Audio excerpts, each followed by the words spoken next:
Agora temos cursos flashes acá em la sala. Isto é muito bueno para nós outros. Todos que estamos acá, já estou vendo participantes de nosso curso acá. Rafael, Felipe Hurtado Murilo já estão acá. Então, estou muito contenta de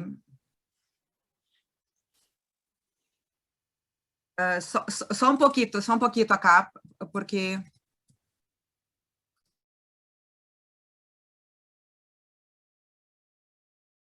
queridos, vou compartilhar minha tarja para que todos possam ver a sequência do nosso curso. Então,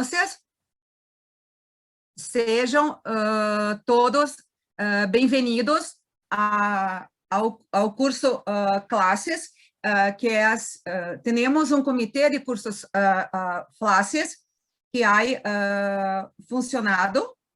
Pode mirar a pantalla? Sim. Sim? Então, esse é a sequência de nossos cursos Flashes. Os cursos Flashes acontecem em congressos internacionais, congressos muito grandes ou nacionais, no qual a junta diretiva e outras pessoas do comitê de cursos Flashes ha sido invitada. Então, esta tarde teremos o nosso curso sobre a sexualidade e suas preocupações durante as etapas da vida. O curso tem duração até 6 da tarde, acá em Uruguai, Argentina e Brasil. Então, nosso primeiro invitado é o Dr. Felipe Hurtado Murilo, que vai falar sobre atualizações e preocupações frequentes em la infância. Tenho certeza que Felipe vai tirar muitas dúvidas de nós outros e vai fazer uma atualização importante. Vou parar de compartilhar a pantalla para que Felipe possa começar sua apresentação. Muy bien, pues muchas gracias, doctora Jacqueline Brender, por la presentación. Y empiezo yo el curso y voy a compartir la pantalla con mi presentación. Vamos a ver. Aquí estamos.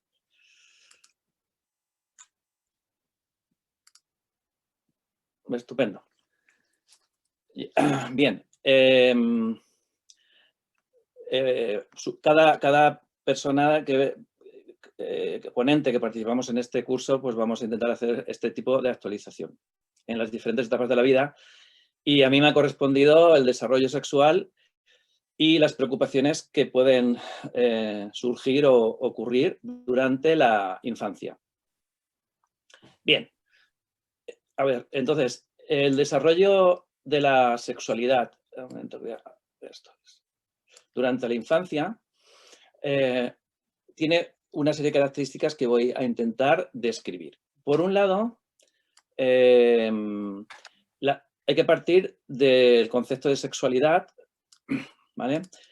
Que es la forma en que las personas experimentan y se expresan como seres sexuados y que además la sexualidad es el resultado de interacción de distintos factores, tanto biológicos, psicológicos, socioeconómicos, culturales, éticos, religiosos o espirituales.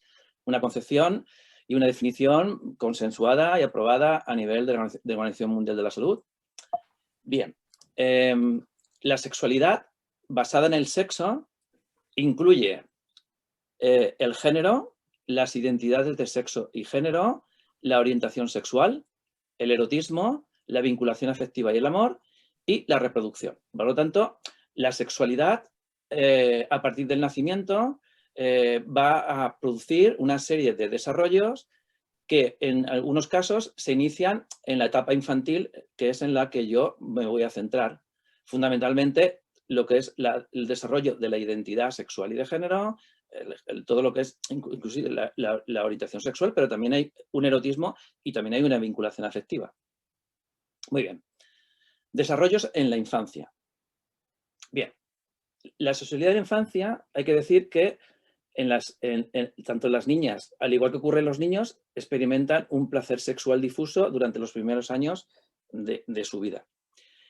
Pueden tener fantasías, incluso se pueden autoestimular o masturbar y gozan del juego erótico si no se les impidiera. Las diferencias sexuales en el desarrollo del erotismo aparecen fundamentalmente a partir de lo que es la adolescencia. Durante ella se van haciendo esas diferencias.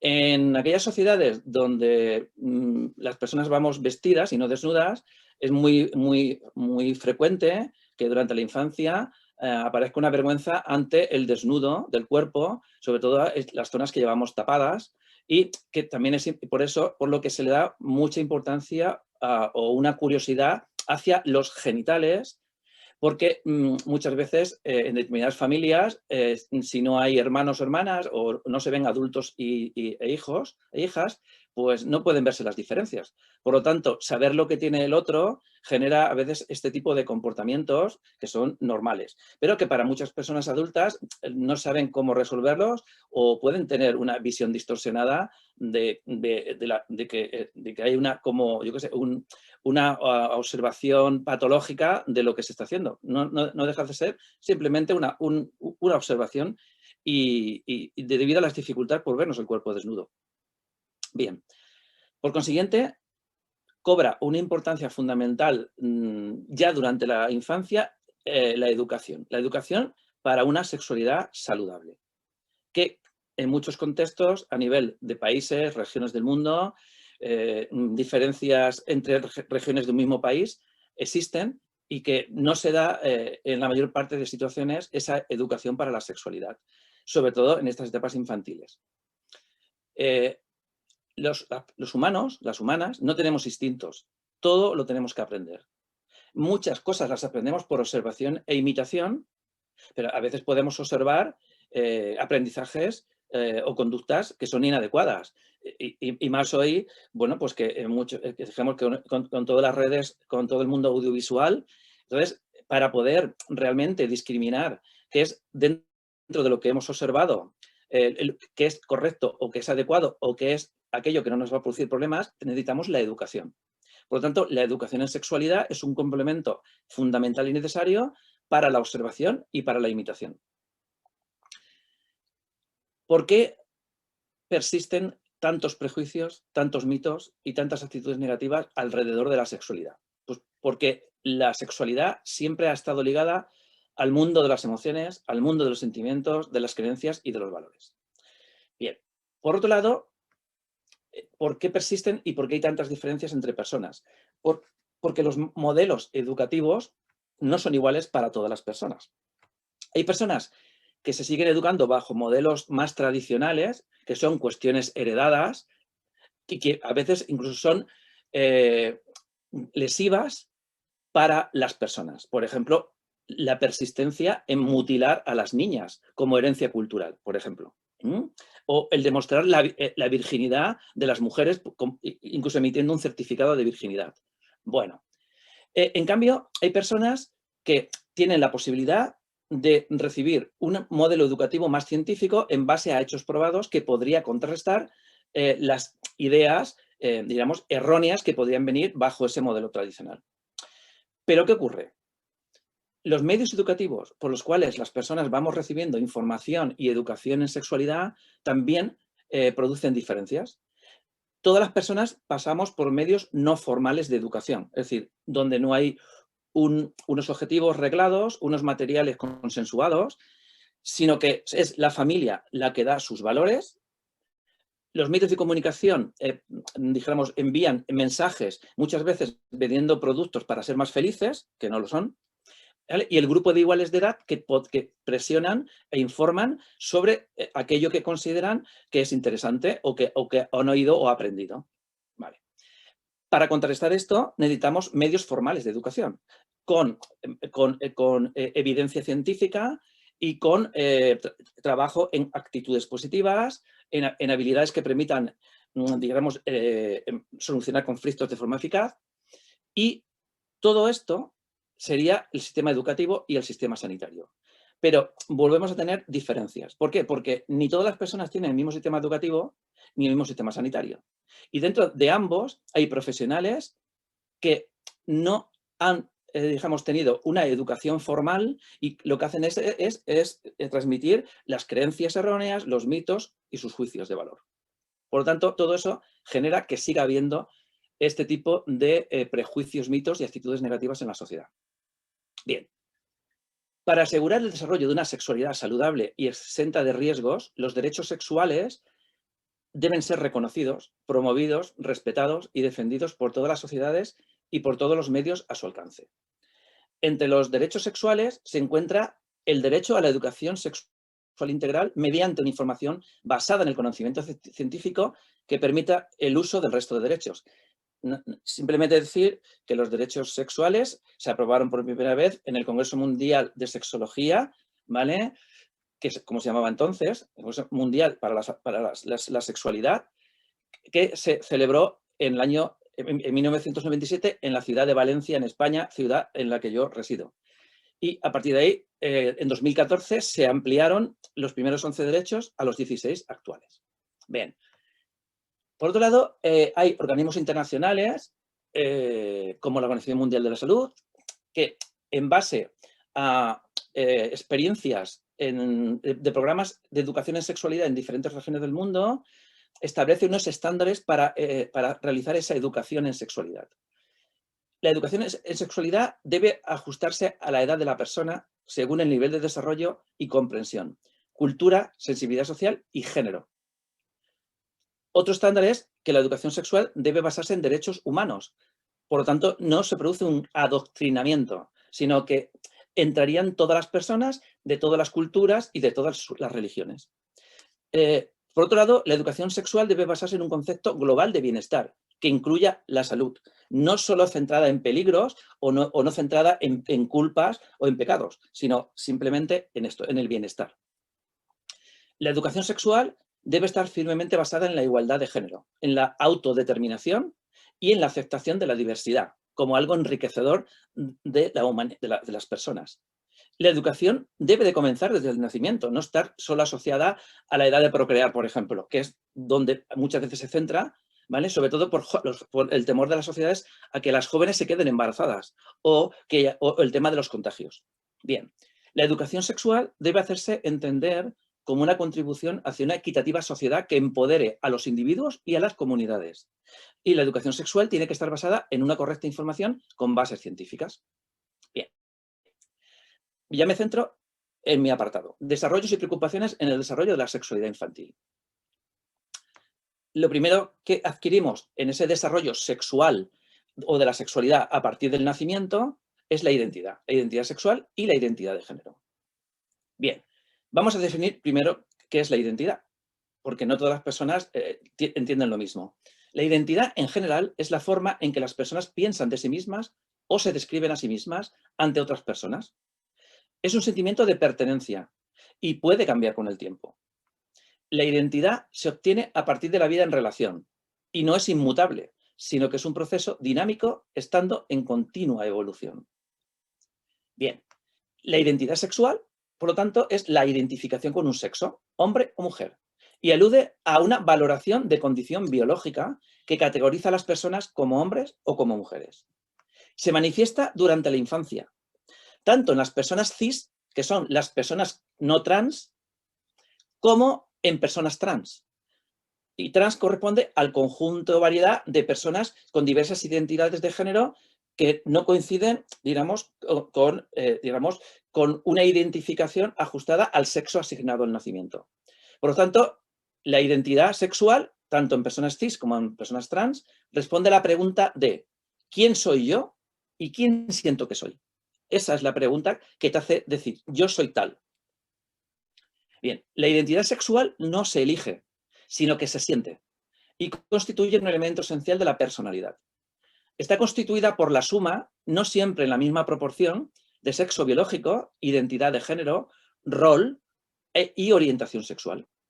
Cuando hay discordancia con la identidad sexual sentida y las características fenotípicas de su sexo, se puede producir malestar o disforia. Y estas personas son las que acaban solicitando modificar estas características sexuales primarias y o secundarias para que desaparezca ese malestar o disforia. Bien, la identidad de género es la vivencia interna e individual del género, tal y como cada persona la siente, lo cual incluye la vivencia personal del cuerpo y otras características como el tipo de vestimenta, el modo de hablar o el modo de expresarse. Bien, el desarrollo sexual y de género tiene unos desarrollos evolutivos a partir del nacimiento. Por lo tanto, cuando una persona nace, en función de los genitales externos, salvo en personas que nacen con diversidad en el desarrollo sexual o estados intersex, ¿vale? Se le asigna un sexo de asignación y de crianza en función de esos genitales que asignamos como de hombre o de mujer. Bien, y a partir de ahí empiezan los procesos de socialización, es decir, se asigna un género, un nombre que va asociado a ese sexo, un tipo de ropa, un tipo de corte de pelo, una forma hasta de hablar al niño o a la niña. Por lo tanto, entre los 2 y 3 años, las niñas y los niños van haciendo la discriminación sexual y la discriminación de género. Pero el peso más importante en estas edades es el género, no lo corporal. Bien, entre los 3 y los 7 años es cuando aparece la identidad sexual y la identificación de género en la mayor parte de niños y niñas. Pero lo que es la constancia sexual, es decir, el tener claro la permanencia de la identidad, se adquiere entre los 7 y los 11 años en la mayor parte de personas. Porque aparece ya la flexibilidad de género. Es decir, yo sé que soy hombre o soy mujer por mis características, ¿vale? Pero he adquirido que no se puede cambiar de género por propia voluntad, que mi identidad es estable a lo largo del tiempo y que mi identidad es consistente. Porque me baso ya en mis diferencias anatómicas, que tienen ahora el mayor peso frente a los elementos de género. Por eso, en niños o niñas trans, digamos, hasta este momento no aparecería la disforia. ¿Por qué? Porque hasta estas edades anteriores la importancia estaba en el género. Pero si ya sé que soy hombre o soy mujer y mis características sexuales no corresponden, entonces aparece el sentimiento disfórico de no querer que mi cuerpo se desarrolle como no deseo. Bien, por lo tanto, para ya dejar claro este concepto primero de identidad, una persona asignada al nacer, que es el yo que vemos ahí arriba, si nace con características fenotípicas de mujer, se la asigna como mujer y se la educa como mujer.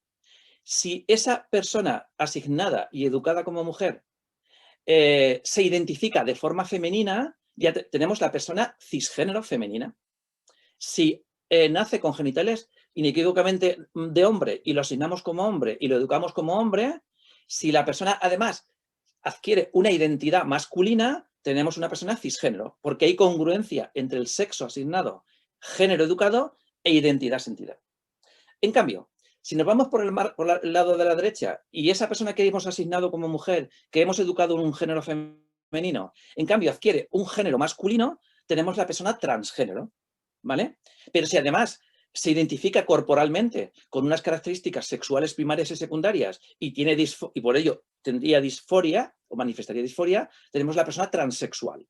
Porque digamos que no solo están los elementos de género, sino también los elementos anatómicos corporales y de su anatomía que están ahí presentes. Y del mismo lado pasaría por la parte de la izquierda. Bien, por lo tanto, si hablamos hoy día de la gran variabilidad de conceptos identitarios, tenemos que hay personas binarias, masculinas o femeninas, y personas no binarias. Bien, por lo tanto, tenemos que ya hemos definido cisgénero y cisexual, que lo que significa, que son las personas pues, que se identifican tal cual fueron asignadas y educadas, y por otro lado tenemos las personas trans, que pueden ser transgéneros, transexuales, también se pueden llamar personas no conformes con el género, que pueden tener o no disforia. No siempre tienen por qué tener disforia, ¿vale? Y luego tenemos, por otro lado, personas que en infancia, sobre todo, o adolescencia, se llaman variantes de género, o personas que no cumplen mandatos de género, o personas de géneros independientes, que no son personas trans, sino simplemente que tienen intereses o expresiones que más corresponden al género contrario al que se les asignó, pero no tiene por qué ser personas trans. Vale. Y luego tendríamos las personas de conjunto no binario, que también se denominan con la palabra anglosajona genderqueer. ¿De acuerdo? Entonces tendríamos no binarios, podrían ser personas agénero, personas bigénero, personas con géneros fluidos, etc. Bien. La evidencia indica que la manifestación de un género atípico en la niñez está además correlacionado con más probabilidad de experiencias de abusos, acosos y discriminación en la niñez y la adolescencia. Las personas trans experimentan de forma alarmante altas tasas de acoso verbal, violencia física y discriminación económica, que en el caso de niñas, niños y jóvenes puede ocurrir tanto en casa como en el centro escolar o en el entorno social. Por lo tanto, ya vamos viendo problemas que pueden ocurrir en la infancia. La presencia de incongruencia de género con o sin disforia no implica necesariamente la existencia de trastornos mentales. Una persona trans no tiene por qué tener trastorno mental si está en un entorno protector, favorecedor. Ahora bien, como muchas personas trans ya en infancia experimentan problemas psicosociales y de salud mental que con probabilidad son debidos a los desafíos con los que se tienen que enfrentar para ser aceptados o aceptadas socialmente. ¿Cuáles son los problemas psicosociales a los que se han de enfrentar muchas veces? Pues un posible rechazo familiar. No todas las familias aceptan esa identidad trans. O hay un miembro que sí y otro miembro que no. Con lo cual se genera una victimización, se genera un sufrimiento extra. Puede haber rechazos de iguales de edad en los entornos escolares, educativos, sociales. Pueden sufrir acosos en los centros educativos, a nivel social, incluso a nivel familiar. Pues, y pueden sufrir posibles abusos. Muchas veces son personas sujetas a discriminaciones, lo cual le lleva a tener problemas en el colegio y que repercuten negativamente sobre su capacidad educativa y sobre su desarrollo. Problemas legales, para cambios legales de nombres, de sexo en los documentos, incluso ausencia de apoyo económico para algunos tratamientos o prótesis. Dadas estas dificultades, no es sorprendente que estas personas puedan manifestar significativos problemas de salud mental, como depresión, intentos de suicidio, problemas de ansiedad, problemas con su imagen corporal, abuso de sustancias o incluso trastornos de estrés postraumático. Bien. Por otro lado, tenemos otro de los problemas que puede aparecer durante esta etapa de la vida infantil es el abuso sexual. Bien, el abuso sexual es la implicación de menores en actividades sexuales ejercidas por adultos que buscan su propia satisfacción, siendo los menores o las menores aún inmaduros o inmaduras y dependientes, no pudiendo comprender el verdadero sentido de estas actividades, aunque participen voluntariamente, porque muchas veces las personas que las hacen con ellas o con ellos son personas que quieren, porque son de su entorno familiar. No pudiendo, por tanto, debido a su desarrollo cognitivo, entender y dar su verdadero consentimiento a lo que está ocurriendo. Entonces, el abuso sexual se puede subdividir en intrafamiliar o extrafamiliar. Bien, decimos que se da abuso sexual infantil cuando es una conducta que se consigue a base de coerción, como es a través de la fuerza, a través de la presión o a través del engaño.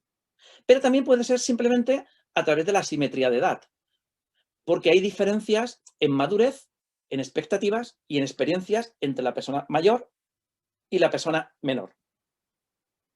Bien, hay muchos mitos sobre el abuso sexual, es cómo se traslada a la sociedad cuando sobre todo son detectados entonces, digamos, son justificados por las personas que los hacen.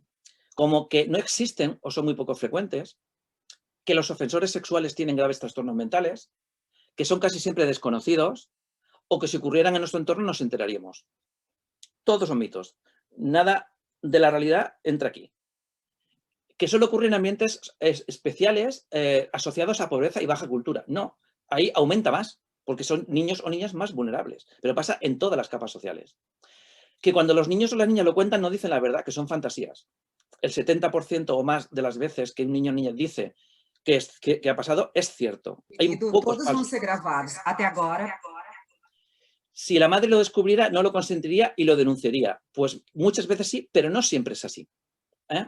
Vale. El abuso sexual infantil es un problema universal y constituye, por lo tanto, un complejo fenómeno resultante de una combinación de factores individuales, familiares y sociales. Y supone una interferencia en el desarrollo evolutivo del niño y de la niña que puede dejar unas secuelas que no siempre remiten con el paso del tiempo. Por las cifras que se manejan, se considera que afecta del 2 al 62% de las niñas y adolescentes y del 3 al 16% de los niños y adolescentes. Pero las tasas con exactitud son difíciles de precisar, debido a que los y las menores, con mucha frecuencia, ocultan sus experiencias de abuso durante meses y años, fundamentalmente debido a que la mayor parte de las veces el abusador es un familiar y lo quiere o no quiere, dijéramos, desestabilizar a la familia, o a veces es el único ingreso económico que entra en esa casa. Bien, es en la etapa prepuberal donde se produce más del doble de los casos, al tratarse de una etapa en la que comienzan a aparecer las muestras del desarrollo sexual. Pero todavía los y las menores siguen siendo aún fáciles de dominar y de manipular con ofrecimientos de afecto y recompensas a cambio de sexo y de secreto. El abuso sexual infantil supone una interferencia en el desarrollo evolutivo de los niños y de las niñas, que puede dejar, por lo tanto, unas secuelas que no siempre remiten con el paso del tiempo. Las lesiones físicas curan completamente, si es que las hay, aunque los hallazgos de normalidad en genitales ante sospechas de abuso están ausentes en el 96% de los casos. Bien, está documentado que en los casos de severo abuso sexual, las consecuencias sanitarias y sociales asociadas pueden ser graves y frecuentes, como infecciones de transmisión sexual, embarazos no deseados, consumo temprano de alcohol y drogas, promiscuidad sexual, intentos de suicidio y autolesiones, trastornos de ansiedad, trastornos alimentarios y del sueño, entre otros no menos importantes, a lo largo de esa adolescencia, esa etapa adulta de esas personas. Bien, me centro ya en la parte de prevención y voy finalizando. Todo programa de prevención de abuso sexual infantil debe abordarse desde presupuestos... Felipe, me gusta dizer que já hablaste... Sí, acabo. 30 minutos y después vamos a empezar las preguntas. Sí, acabo ya. Vale, tienen que garantizar una posición positiva una visión positiva de la sexualidad, respeto a la voluntad de la otra persona, la igualdad entre los sexos y reconocimiento y respeto a la sexualidad infantil. Y es conveniente que los programas educativos realizados en la escuela se desarrollen de forma secuencial, ajustado al desarrollo evolutivo. Realizado por los propios educadores y en un ambiente de confianza que facilite la comunicación. Y a que los niños y las niñas aprendan a decir no, a identificar el abuso, a afrontar la situación y a que no guarden el secreto y rompan el silencio. Y, fundamentalmente, explicar que el cuerpo es de su propiedad, que nadie tiene derecho a tocarlo y que si alguien toca las zonas íntimas, tiene que buscar a adultos de confianza y decirlo. Y, finalmente, y ya por el tiempo no hay tiempo, lo último es todo lo que es la mutilación genital femenina, que también se da en las edades infantiles, y que, bueno, que está muy extendida por muchos países y que es importante la prevención, dado que producen unas lesiones muy graves y que se necesita que se erradique esta práctica porque da consecuencias tanto a corto, a medio plazo y largo plazo en las personas, y necesitamos finalmente erradicar todos estos problemas. Por lo tanto, y como conclusión, el pilar fundamental es la educación en valores de igualdad, en actitudes empáticas y en habilidades sociales eficientes que permitan resolver eficazmente los conflictos, la aceptación de las diferencias y optimicen la toma de decisiones. Y que la actitud de inclusividad, no de exclusividad, promueve la aceptación de la diversidad sexual en todo tipo de identidades, expresiones de género y orientaciones sexuales y comportamientos, y que la igualdad social, educativa y de oportunidades entre los sexos promueve el compromiso y la concordia. Y gracias, y siento si me he retrasado unos minutos. Sí. Entonces, queridos, vamos para las preguntas para el doctor Felipe. Sí, usted salientó el papel de la educación familiar, de la educación sexual. ¿Usted entiende que empieza por la familia? La familia, claro, la familia tiene que dar también educación en sexualidad. Entonces, lo importante es trabajar también con las familias y con los colegios para que se den un mensaje en la misma dirección. Entonces, en los programas de educación que se hacen en la escuela, se tiene que hacer también escuela de padres, para que todos los mensajes vayan en la misma línea, sí. Sí, en España tenías conocimiento que hay escolas más restrictivas en relación a sexualidad do que es común en la sociedad española. En la sociedad española pasa como en muchos países y regiones del mundo. Hay muchas diferencias. De hecho, en las leyes españolas, en todas las leyes de educación, siempre sobre el papel se ha escrito que tiene que haber educación en sexualidad en todos los niveles educativos. Pero eso no es una realidad. ¿Por qué? Porque luego no hay dotación de profesionales para hacer estos programas educativos. Entonces, en la mayor parte de regiones de España, en lo que es en infancia y adolescencia, por ejemplo, apenas se dan programas de educación. Los que hay se centran más en la etapa adolescente. Y, Felipe, hay un cierto manejo, controle de los padres sobre la televisión, mirar lo notebook, sobre móvil. Es común en España los padres estarem junto com seus hijos quando entram em notebook, porque notebook eu penso que é mais sencillo padres conseguirem fazer o manejo, porque podem fazer cancelamento de determinadas páginas de websites, mas do telefone, não sei, é comum crianças terem telefone em Espanha. ¿Cuál la edad que los hijos reciben de regalo un teléfono? Cada vez están comprando acceden los niños y las niñas a edades más tempranas con un teléfono que incluso pueden tener acceso a redes e internet.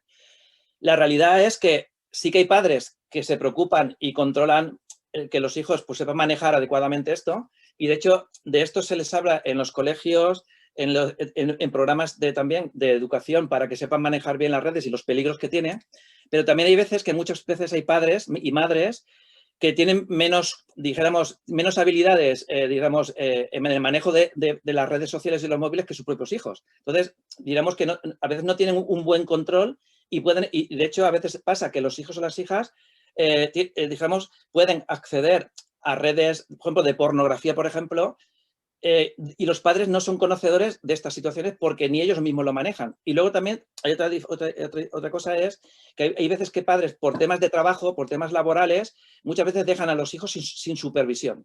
Y eso es otro problema importante en estos temas.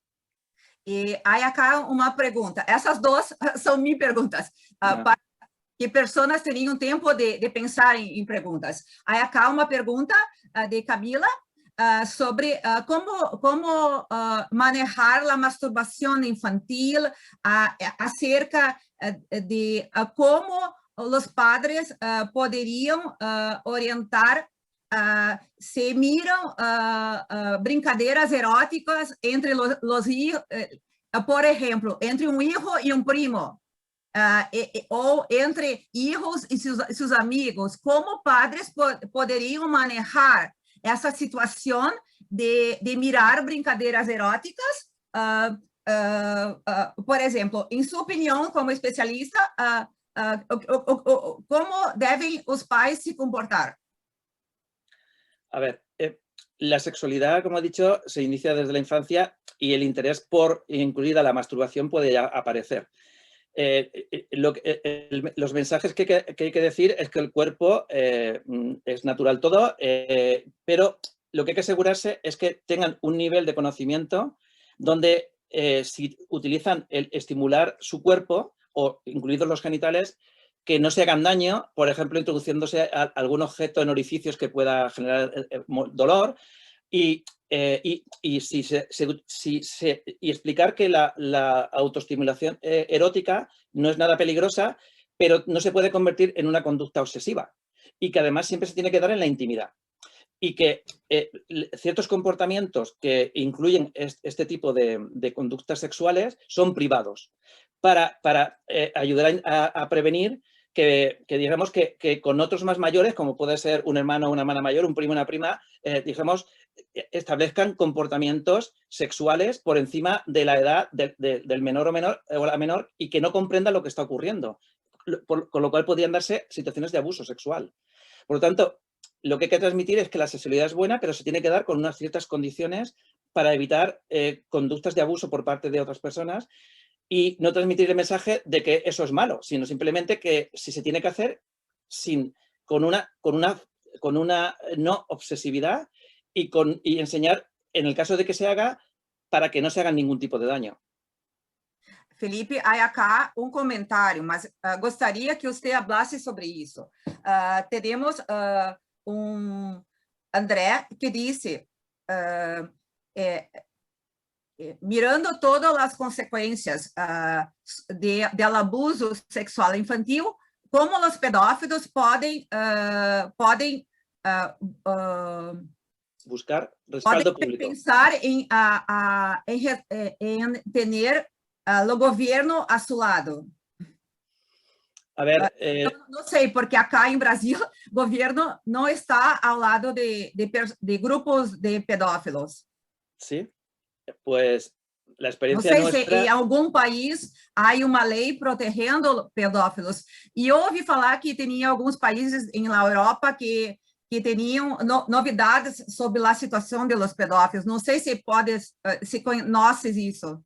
Yo puedo hablar sobre todo más del conocimiento, no tanto de algunos países quizás, pero sí de los países en general y sobre todo de España en particular.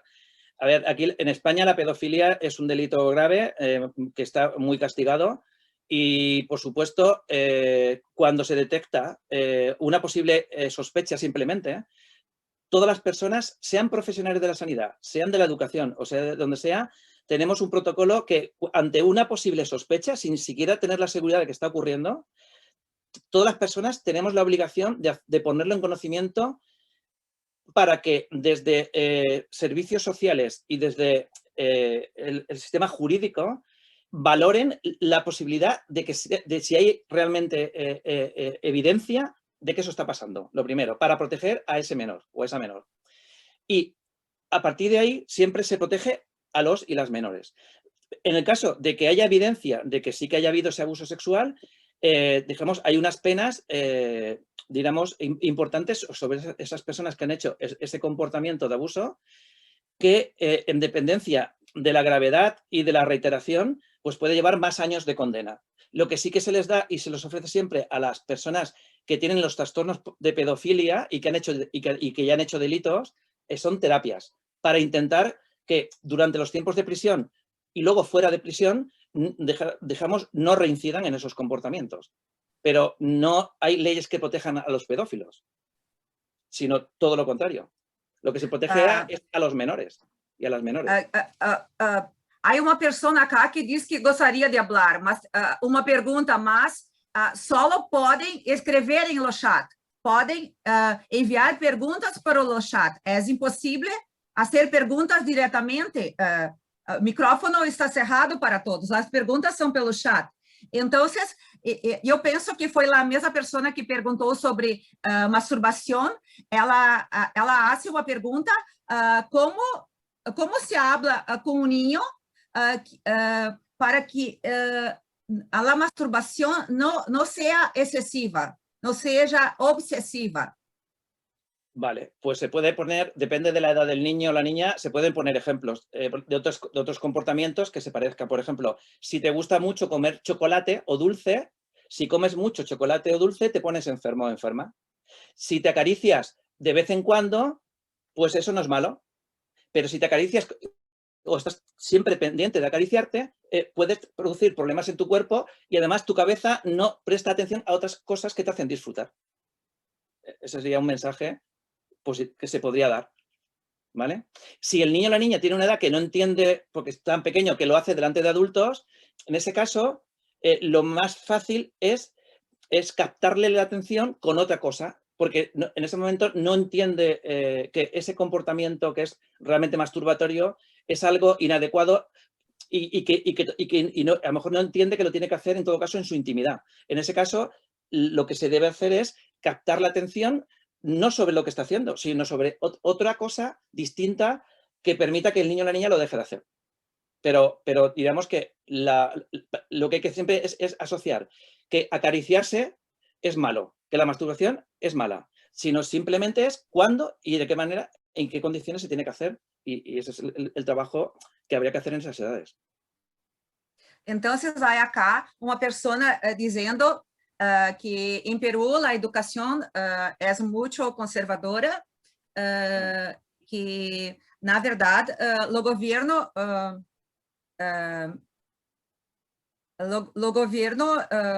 y movimientos religiosos dicen que no se metan con meus hijos. Entonces, o governo e penso las igrejas, né, as pessoas religiosas dizem que hijos têm que receber educação em casa. Acho que, porque há escrito quase uma página inteira. Ya lo veo.